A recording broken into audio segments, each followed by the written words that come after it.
आज के इस एक्सप्लेनर में हम एक ऐसी एपिक जर्नी के अंदर डाइव करने वाले हैं जो एब्सोल्यूट जीरो से शुरू होती है और अल्टीमेट हीरो बनने तक जाती है। देखिए, ये सिर्फ एक लड़के की कहानी नहीं है, बल्कि एक ऐसी लेजेंडरी चर्चा है जिसमें रिजेक्शन, स्ट्रगल और कभी न टूटने वाली विल पावर का एक बहुत ही माइंड ब्लोइंग कॉम्बिनेशन है। हम बात कर रहे हैं नारुतो उज़ुमाकी की, एक ऐसा नाम जो आज पूरे वर्ल्ड में हिम्मत और डिटर्मिनेशन का सिंबल बन चुका है। लेकिन सच कहूं तो उसकी शुरुआत ऐसी बिल्कुल भी नहीं थी। एक लड़का जिसे पूरा गांव मॉन्स्टर समझता था, ना दोस्त, ना फैमिली, ना रिस्पेक्ट। सोचिए जरा, उस एक छोटे से बच्चे की मेंटल स्टेट क्या रही होगी। एकदम डीप आइसोलेशन। उसके पास लिटरली कोई नहीं था जिसे वो अपना कह सके। पूरा गांव उससे डर के या एकदम नफरत भरी नजरों से देखता था। और यहाँ सबसे बड़ी ट्रेजेडी पता है क्या थी? उसे खुद ही नहीं पता था कि आखिर लोग उसके साथ ऐसा बिहेव क्यों कर रहे हैं। लेकिन आगे चलकर यही वो एब्सोल्यूट अकेलापन था जिसने उसे हर किसी का सबसे चहीता हीरो बनने पर मजबूर कर दिया। तो आखिर ये सब शुरू कहाँ से हुआ? The hidden leaves monster. चलिए इन ट्रैजिक ओरिजिन्स को थोड़ा करीब से समझते हैं। उस एक काली रात ने सब कुछ पलट कर रख दिया था। शुरुआत होती है जब एक बेहद डेंजरस और जायंट मॉन्स्टर, जिसे 9-टेल्ड फॉक्स या कुरामा कहते हैं, अचानक गांव पर अटैक कर देता है। पूरा विलेज तबाही के कगार पर था। और फिर आता है द अल्टीमेट सैक्रिफाइस। उस मॉन्स्टर को किसी तरह रोकने के लिए विलेज के लीडर यानी फोर्ट होकागे अपनी ही जान की कुर्बानी दे देते हैं। लेकिन प्रॉब्लम ये थी कि कुरामा को कंप्लीटली डिस्ट्रॉय नहीं किया जा सकता था, इसलिए मजबूरी में उसे एक न्यूबॉर्न बेबी के अंदर सील कर दिया गया। और वो छोटा सा बेबी और कोई नहीं, अपना नारुतो था। बस वहीं से नारुतो को एक ऐसे मॉन्स्टर का हेवी बर्डन उठाना पड़ा जिसके बारे में बेचारे को कुछ पता ही नहीं था। अब यही नारुतो के बचपन की सबसे बड़ी कंफ्यूजन बन गई। लोग आखिर उससे हेट क्यों करते हैं? बचपन से ही सबने उसे कंप्लीटली इग्नोर किया। कोई उसके साथ खेलना तो दूर, बात भी नहीं करता था। लोग उसे देखते ही अपना रास्ता बदल लेते थे। और क्योंकि उसे समझ ही नहीं आता था कि यह सब क्यों हो रहा है, तो उसने अटेंशन पाने का एक अलग ही रास्ता निकाल लिया। उसने अजीब अजीब प्रैंक्स करना शुरू कर दिया। कभी इंपॉर्टेंट दीवारों पर पेंट करना, तो कभी अपने टीचर्स को तंग करना। सबको लगने लगा कि ये बस एक यूजलेस, बिगड़ा हुआ आउटकास्ट है। पर सच्चाई क्या थी? वो बस एक अकेला बच्चा था जो डेस्परेटली चाहता था कि कोई तो उसकी तरफ प्यार से देखे। लेकिन इन सारी नेगेटिव चीजों के बावजूद उसके अंदर का सपना कभी नहीं टूटा।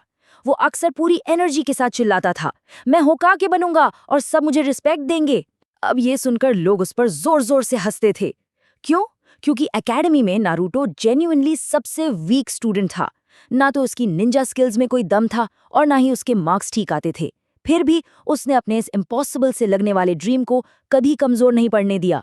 उसने मन ही मन डिसाइड कर लिया था कि चाहे जो हो जाए, वो उस गांव का लीडर बनेगा ही बनेगा। और यहीं से हमारी इस चर्चा में आता है लाइफ का सबसे बड़ा turning point, a dream and a mentor. देखिए, लाइफ में कई बार सिर्फ एक इंसान काफी होता है आपकी पूरी दुनिया बदलने के लिए, और नारुतो के लिए वो थे इरुका सेंसे। इनकी एंट्री ने लिटरली सब कुछ बदल कर रख दिया। ये वो पहले इंसान थे जिन्होंने नारुतो को कोई डेंजरस मॉन्स्टर ने बल्कि एक नॉर्मल इंसान समझा, एक आम बच्चा जिसे प्यार और गाइडेंस की जरूरत थी। इरुका ने उसे गलतियों पर डांटा जरूर, लेकिन दिल से उसकी परवाह भी की। उन्होंने नारुतो को खुद पर बिलीव करना सिखाया। जब पूरी दुनिया आपके खिलाफ हो, तब अगर एक इंसान भी आप पर भरोसा कर ले तो गेम बदल जाता है। और इरुका सेंसे ने बिल्कुल यही किया। जब नारुतो ने एकेडमी पास की तो उसे टीम 7 का हिस्सा बनाया गया। अब इस टीम का डायनामिक देखिए, एकदम कमाल का था। एक तरफ था जीनियस निंजा सास्के उचिहा, जो टैलेंट में नारुतो के बिल्कुल ऑपोजिट था। दूसरी तरफ थी इंटेलिजेंट कुनोची साकुरा हारुनो। और इन तीनों को लीड करने की जिम्मेदारी मिली लेजेंडरी टीचर काकाशी हटाके को। अब शुरू में ना, ये टीम बिल्कुल भी परफेक्ट नहीं थी। नारुतो और सास्के के बीच हमेशा ईगो क्लैशेस और लड़ाइयां होती रहती थीं। लेकिन धीरे धीरे जैसे जैसे वक्त बीता, इनके बीच की ये राइवालिटी एक बहुत ही प्रोफाउंड और गहरी दोस्ती में बदलने लगी। अब देखते हैं कि ये रिलेशनशिप आगे चलकर कैसे एक ट्रू निंजा की फिलॉसफी को डिफाइन करता है, bonds of a true Ninja. Team 7 के एक बेहद खतरनाक और डिफाइनिंग मिशन के दौरान नारुतो को एक ऐसी बात रियलाइज हुई जिसने उसकी लाइफ का फंडा क्लियर कर दिया। उसे समझ आया कि एक निंजा सिर्फ मसल्स या पावर्स होने से स्ट्रांग नहीं बनता, असली स्ट्रेंथ यानी ट्रू स्ट्रेंथ सिर्फ तब आती है जब कोई उन लोगों को बचाने के लिए लड़ता है जिन्हें वो सच में प्यार करता है। उस दिन अपने दोस्तों को प्रोटेक्ट करने की चाहत में नारुतो ने पहली बार अपनी असली ताकत दुनिया के सामने लाकर रख दी। इस पूरी जर्नी का सबसे क्रूशियल और mind blowing point chunin exams arc के दौरान आता है। यहाँ नारुतो की मुलाकात एक बेहद डेंजरस निंजा गारा से होती है। अब इंटरेस्टिंग बात यह है कि गारा भी बचपन से नारुतो की तरह ही अकेला और गांव वालों से रिजेक्टेड था, लेकिन इन दोनों में एक जमीन आसमान का डिफरेंस था। नारुतो ने इरुका सेंसे और अपनी टीम के सपोर्ट से अपनी उस लोनलीनेस को अपनी स्ट्रेंथ में बदल लिया था, जबकि गारा उसने इस आइसोलेशन को हेट्रेड और टोटल डिस्ट्रक्शन में बदल दिया था। इन दोनों की फाइट सिर्फ फिजिकल पावर की लड़ाई नहीं थी दोस्तों, ये इमोशंस और आइडियोलॉजी की क्लैश थी। नारुतो ने गारा को सिर्फ हराया नहीं बल्कि उसके दर्द को समझा। उसने डिस्ट्रक्शन के ऊपर एम्पैथी को चुना और गारा जैसे विलेन का दिल हमेशा के लिए बदल दिया। लेकिन हमेशा सब कुछ अच्छा नहीं रहता। अब हमारी कहानी एंटर करती है एक डार्कर चैप्टर में, डार्कनेस, पेन एंड ग्रोथ। जब सब कुछ ट्रैक पर लग रहा था तब ये एक बहुत बड़ी ट्रेजेडी हिट करती है। नारुतो का सबसे बड़ा राइवल और दोस्त सास्के डार्कनेस की तरफ अट्रैक्ट होने लगता है।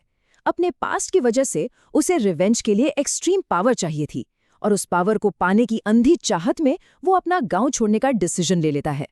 नारुतो उसे रोकने के लिए किसी भी हद तक जाने को तैयार था और इसी चाहत ने दोनों को लाकर खड़ा कर दिया फाइनल वैली में, जहां एक बेहद ड्रामेटिक रेन सोक्ड फाइट होती है। तेज बारिश, टूटे हुए जायंट स्टैच्यूज और दो बेस्ट फ्रेंड्स एक दूसरे की जान लेने पर उतारू। उस डेस्परेट और हार्ट ब्रेकिंग मोमेंट में नारुतो पूरी ताकत से चिल्लाता है, मैं तुम्हें वापस लेके आऊंगा। ये उसकी जिद थी, लेकिन अनफॉर्चुनेटली वो हार जाता है, सासुके चला जाता है। उस दिन नारुतो को अपनी वीकनेस का पूरी तरह से एहसास होता है। लेकिन यहाँ सबसे बड़ी बात पता है क्या है? वो हार के रोता नहीं बैठता, वो गिव अप करने से पूरी तरह इनकार कर देता है। इसके बजाय वो और ज्यादा स्ट्रांग बनने के लिए गांव छोड़कर सालों तक एक इंटेंस ट्रेनिंग जर्नी पर निकल जाता है। जब सालों बाद नारुतो वापस आता है तो सिचुएशंस एकदम आउट ऑफ कंट्रोल हो चुकी होती हैं। एक बेहद खतरनाक विलेन ग्रुप अकात्सुकी उसके अंदर सील्ड कुरामा को एक्सट्रैक्ट करने के लिए टारगेट करने लगता है। इसके बाद चीजें इतनी जल्दी एस्केलेट होती हैं कि उनका लीडर पेन आकर पूरे हिडन लीफ विलेज को कंप्लीटली लिटरली धूल में मिला देता है। सब कुछ खत्म हो चुका था और ठीक उसी वक्त एक बिल्कुल नया, स्ट्रॉन्गर, स्मार्टर और फियरलेस नारुतो एंट्री मारता है। वो अनइम्पॉसिबल ऑड्स का सामना करता है और बिल्कुल अकेले ही पेन से भिड़ जाता है, सिर्फ और सिर्फ सबकी जान बचाने के लिए। इस माइंड बेंडिंग फाइट के बाद हम आते हैं इस इनक्रेडिबल स्टोरी के इमोशनल क्लाइमैक्स पर, from zero to legend. Pain को हराने के बाद जो सीन आता है वो इस पूरी स्टोरी का सबसे सैटिस्फाइंग और इनक्रेडिबल फुल सर्कल मोमेंट है। जिस गांव ने कभी उससे नफरत की थी, जिस गांव के लोगों ने उस छोटे से बच्चे को अकेला छोड़ दिया था, आज वही लोग खड़े होकर नारुतो को अपना सबसे बड़ा हीरो, अपना सेवियर बोल रहे थे। उसने उस गांव को डिस्ट्रॉय होने से बचाया जिसने उसे हमेशा रिजेक्ट किया था, और ऐसा करके उसने हर एक इंसान की 100% रिस्पेक्ट परमानेंटली अर्न कर ली थी। तुम्हारा पास्ट डिसाइड नहीं करता कि तुम क्या बनोगे। सोचकर देखिए, ये पूरा सफर ये प्रूव करता है कि अगर आपकी बिगिनिंग रफ या सैड थी तो इसका मतलब ये बिल्कुल नहीं है कि आपकी फाइनल डेस्टिनेशन भी वैसी ही होगी। एक टाइम के एब्सोल्यूट जीरो, सबसे बड़ा आउटकास्ट, आगे चलकर अपने चाइल्डहुड ड्रीम को सच करता है और ऑफिशियली उस गांव का होकागे बनता है। तो इस पूरे एक्सप्लेनर को हम इस पावरफुल और लाइफ चेंजिंग टेक अवे के साथ कंक्लूड करते हैं। अगर लाइफ में कभी भी आप सबको लगे कि लोग आपको अंडर एस्टिमेट करते हैं या आपके एबिलिटीज़ को नीचा दिखाते हैं, तो बस एक बार नारुतो उज़ुमाकी के उस सफ़र को याद कर लीजिएगा। उसने पूरी दुनिया को दिखा दिया कि जो इंसान आज सबसे वीक लगता है वही आगे चलकर कल का सबसे स्ट्रॉन्गेस्ट हीरो बन सकता है। पर आखिर में मेरे दिमाग में बस एक सवाल आता है और मैं चाहती हूँ कि हम सब इस पर सोचें। अगर एक अकेला, रिजेक्टेड, आउटकास्ट अपने अंदर छुपे उस सबसे खतरनाक मॉन्स्टर को अपनी सबसे बड़ी ताकत में बदल सकता है, तो क्या हम अपने अंदर के डर और इनसिक्योरिटीज को अपनी स्ट्रेंथ्स नहीं बना सकते? जरूर सोचिएगा।